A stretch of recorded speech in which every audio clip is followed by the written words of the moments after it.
30 noyabr kuni Parij şehrindagi bir bistede geylar için Müslüman g'ibadat bo'lmasi ishli boshladi. Onu uyushtirgan o'zi de din tutuvchi gey Ludovik Muhammad Zohid har jum'a kuni bu bo'lmaning eshiklari geylar, transgenderlar, transseksuallar ham lezbiyalar uchun ochiq bo'lacaqdi. Zohidga bu ishda gey huquqlari uchun kurashuvchi o'zi de homoseksual bo'lgan buddachi monarx Federico Gioco Procopi yordam etgan. C'est un espace sécurisé pour Bu imin o'ringa barliq musulmonlar ham boshqalar o'zlarining shin ruhiy kechirishlarini o'rtoqlashirga, Fransiyadagi barliq musulmonlarning kundalik turmushida qaragan bik ko'p turli intellektual o'ylanuvlarini o'rtoqlashirga tilovchilar kela ola.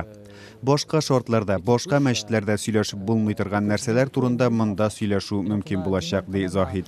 à parler dans d'autres cercles, dans d'autres mosquées. Moңарчы Zohid Parij Jamih masjidine yurgan bo'lgan. Bu yangi g'ibadat bo'lmasi o'zlarin musulmon ummatining bir chetida etib his etuvchilar uchun o'ng'ayliroq bo'lacak deyol.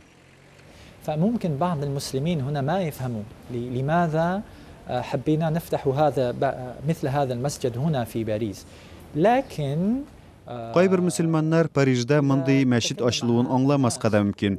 Ammo biz ular bilan söylashib, uning boshqa masjidlarga, boshqa imomlarga qarshi ishlamavini anglatamiz.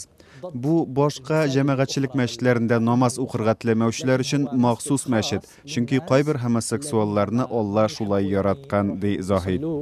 في مسجد عام لأن بعض المثليين أو بعض الرجال الله خلقهم هكذا كالنساء. Zohid aytuvuncha, ona bu ishga bayli yonavlarda kelgan, ham biriga yuruvchilarga qo'rqinish yonamasın uchun ul g'ibadatxona o'rnini keng jamoatchilikka e'lon tilami. C'est quelque chose d'extra communautaire ou d'infra. Parij Jamih masjidi imomi Dalil Bubakir bu musulmon jamoatchiligiga xos bo'lmagan narsa. Zohid musulmon jamiyati a'zosi bo'lmayacak. Uning masjidine boshqa musulmonlar yurmayacak, ham unda namoz o'qimayacak. Chunki ul dinning tub negizlarini qarshi keltirgan narsalarga negizlanadi. Sur une condamnation par la religion des principes même qu'on construit ce lieu-là. Zohid bu o'ringa keluvchilar boshda ko'p bo'lmasa-da so'ngroq o'rtashaq deb umidlana.